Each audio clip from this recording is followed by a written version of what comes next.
जोहार दोस्तों, मैं रविंद्र सिन्हा गुरुकुल इंस्टीट्यूट के official YouTube channel Gurukul institute में आप सभी विद्यार्थियों का स्वागत करता हूं।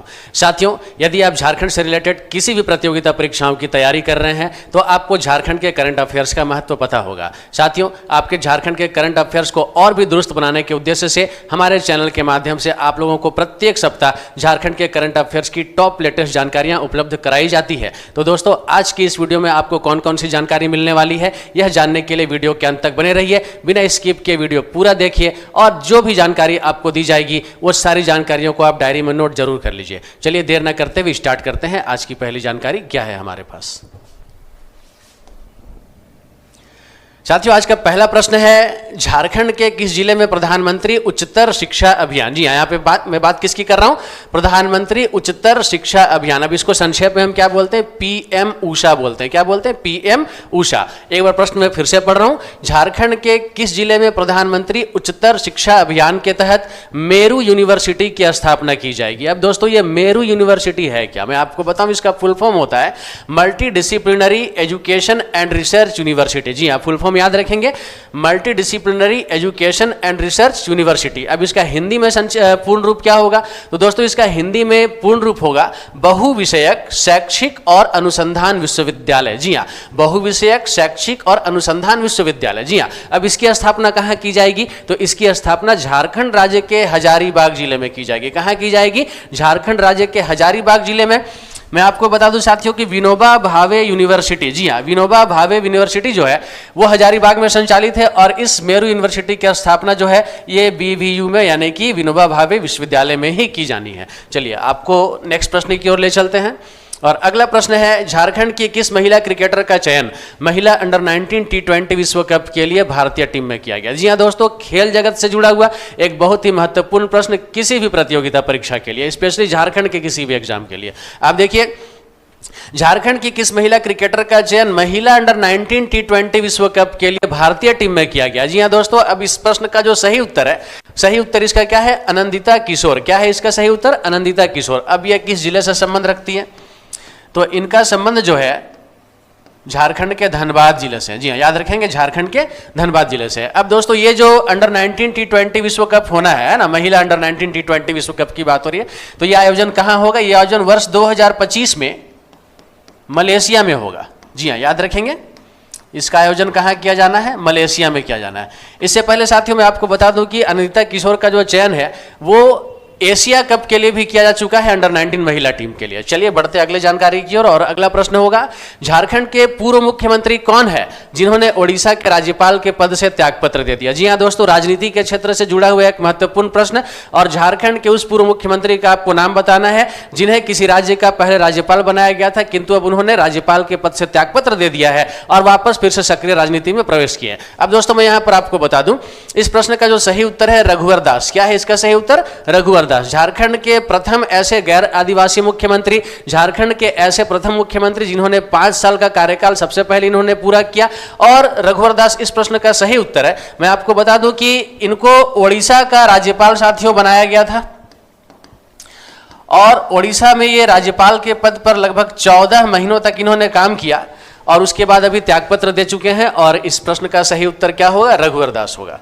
साथियों, अगला प्रश्न है, पूर्व प्रधानमंत्री डॉक्टर मनमोहन सिंह के निधन के बाद झारखंड राज्य में कितने दिनों तक राजकीय शोक घोषित किया गया? जी हां दोस्तों, अब यहां पर राजकीय शोक की बात हो रही है तो आप सभी को पता है कि भारत के पूर्व प्रधानमंत्री, जाने माने अर्थशास्त्री, आरबीआई के पूर्व के गवर्नर रह चुके, भारत सरकार में वित्त मंत्री का पद संभाल चुके, ऐसे एक बहुत ही प्रसिद्ध राजनेता का निधन हो गया। भारत के पूर्व प्रधानमंत्री डॉक्टर मनमोहन सिंह का निधन हो गया और 92 साल की अवस्था में उनका निधन हो गया है। साथियों, दिल्ली के एम्स अस्पताल में इन्होंने अंतिम सांसें ली और मैं आपको बता दूं कि इनकी मृत्यु पर पूरे देश में इस वक्त जो है वो राष्ट्रीय शोक चल रहा है, लेकिन झारखंड में भी राजकीय शोक की घोषणा की गई है। तो कितने दिनों की गई है? 7 दिनों की गई है। जी हाँ, 7 दिनों की राजकीय शोक की घोषणा झारखंड में की गई है। अब यह कब से कब तक चलेगा? तो 26 दिसंबर से लेकर 1 जनवरी तक। दोस्तों, मैं आगे आपको बता दूं कि डॉक्टर मनमोहन सिंह का जन्म 26 सितंबर 1932 को हुआ था, जबकि इनका देहांत 26 दिसंबर 2024 को पिछले दिनों हो गया। चलिए साथियों, बढ़ते अगले प्रश्न की ओर और हमारा अगला प्रश्न है, हाल ही में ऐतिहासिक स्मारक स्थल नौरत्नगढ़ की खुदाई पर रोक लगा दी गई है। यह झारखंड के किस जिले में है? साथियों, यहाँ पर नौरत्नगढ़ की बात हो रही है। इसे अन्य नाम से दोईसागढ़ के नाम से भी जाना जाता है। और यह किस जिले में है जहां पर अभी खुदाई का काम चल रहा था, लेकिन अभी उसमें रोक लगा दी गई है? तो साथियों, इसका सही उत्तर होगा गुमला जिला। जी हाँ, झारखंड राज्य के गुमला जिले में नौरत्नगढ़ है और इसे ही दोईसागढ़ के नाम से भी जानते हैं। दोस्तों, इसका सही उत्तर क्या है? गुमला जिला। मैं आपको बता दूं कि गुमला जिला का एक प्रखंड है सिसई, और सिसई प्रखंड में जो गांव है उस गांव का नाम है नगर। सिसई प्रखंड के नगर गांव में, ठीक है, ये जो नौरत्नगढ़ है ये स्थित है। आप सभी कभी मौका मिले तो एक बार घूमने के लिए यहाँ पे जरूर जाइए। चलिए आगे बढ़ते हैं नेक्स्ट प्रश्न की ओर। और अगला प्रश्न है, झारखंड के किस नदी को प्रदूषण से मुक्त करने के लिए 5 सीवरेज ट्रीटमेंट प्लांट का निर्माण किया जाएगा? जी हाँ दोस्तों, अब यहाँ पर प्रदूषण से मुक्ति की बात हो रही है और नदी को प्रदूषण से मुक्त करने की बात हो रही है। तो इस प्रश्न का सही उत्तर क्या होगा? इस प्रश्न का सही उत्तर है दामोदर। जी हाँ, क्या इसका सही उत्तर है? दामोदर। प्रश्न फिर से समझेंगे, झारखंड के किस नदी को प्रदूषण से मुक्त करने के लिए 5 सीवरेज ट्रीटमेंट प्लांट का निर्माण किया जाएगा? तो इसका सही उत्तर मैंने आपको बता ही दिया है, दामोदर। जरूर याद रख लेंगे। और अगला प्रश्न इसी से जुड़ा हुआ, दामोदर नदी को प्रदूषण से मुक्त करने के लिए सीवरेज ट्रीटमेंट प्लांट का निर्माण किस जिले में किया जाएगा? जी हाँ साथियों, इस तरीके से ही प्रश्न आपसे पूछा जा सकता है। तो ये जो सीवरेज ट्रीटमेंट प्लांट का जो निर्माण होना है वो किस जिले में होना है? तो इसका सही उत्तर क्या होगा? धनबाद हो जाएगा साथियों, याद रखेंगे, धनबाद। ठीक है, चलिए अगले प्रश्न की ओर बढ़ते हैं। और अगला प्रश्न है, किस योजना के तहत दामोदर नदी को साफ रखने की योजना तैयार की गई है? जी हाँ दोस्तों, अब ये जो दामोदर नदी को प्रदूषण से मुक्त करने की बात हो रही है, तो कौन से योजना के तहत इस पर क्रियान्वयन किया जाना है? तो दोस्तों, इस प्रश्न का सही उत्तर होगा national mission for clean Ganga. जी हाँ, क्या होगा?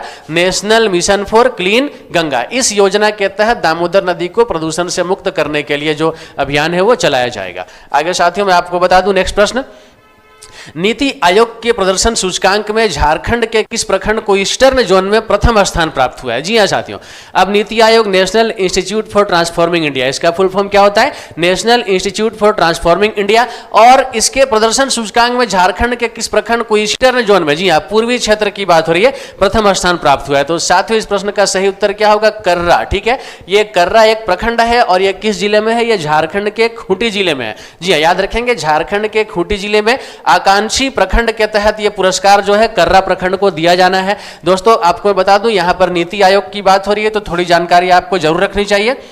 नीति दरअसल हिंदी का नीति नहीं है, बल्कि ये इंग्लिश का NITI है, जिसका पूर्ण रूप होता है नेशनल इंस्टीट्यूट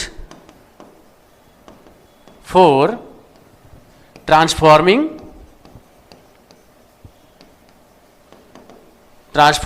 इंडिया। दोस्तों, ये इसका फुल फॉर्म रहा। और नीति आयोग के पदेन अध्यक्ष कौन होते हैं? तो नीति आयोग के पदेन अध्यक्ष भारत के प्रधानमंत्री होते हैं, जरूर याद रखेंगे। तो वर्तमान में भारत के प्रधानमंत्री नरेंद्र मोदी है, तो नीति आयोग के पदेन अध्यक्ष नरेंद्र मोदी ही इस वक्त फिलहाल हो गए। ठीक है ना, चलिए अगले प्रश्न की ओर चलते हैं और ये हमारा आज का अंतिम प्रश्न भी होगा और एक महत्वपूर्ण प्रश्न है। उपन्यास ओडिसी ऑफ डेज नामक उपन्यास के लेखक कौन है? जी अब यहाँ पर एक उपन्यास है जिसका नाम है ओडिसी ऑफ डेज। अब इसके लेखक का नाम पूछा गया है आपसे, इसके रचनाकार का नाम पूछा गया। साथियों, इस प्रश्न का सही उत्तर हो जाएगा मयंक कश्यप।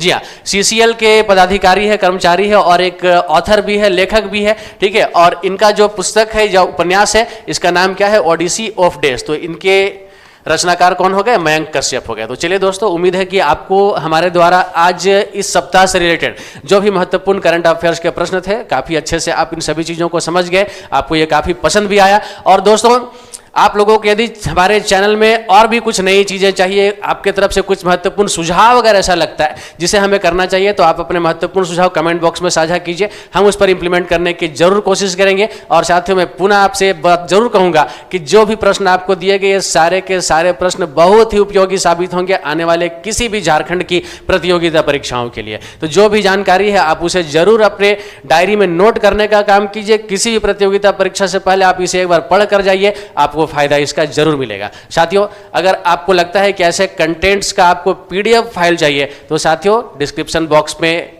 टेलीग्राम का लिंक उपलब्ध है, वहां से जाकर के हमारे टेलीग्राम चैनल से जुड़े, आपको वहां पर इसका जो PDF है वो मिल जाएगा। चलिए, अपने तरफ से जो भी सुझाव होगा कमेंट बॉक्स पे डालिए, और अगर कोई और तरह के नए प्रकार की वीडियो आप चाहते हैं तो उससे रिलेटेड बातें आप यहाँ पर रख सकते हैं। आप सभी को मेरी ओर से बहुत सारी शुभकामनाओं के साथ जय हिंद, जय भारत, जोहार झारखंड साथी।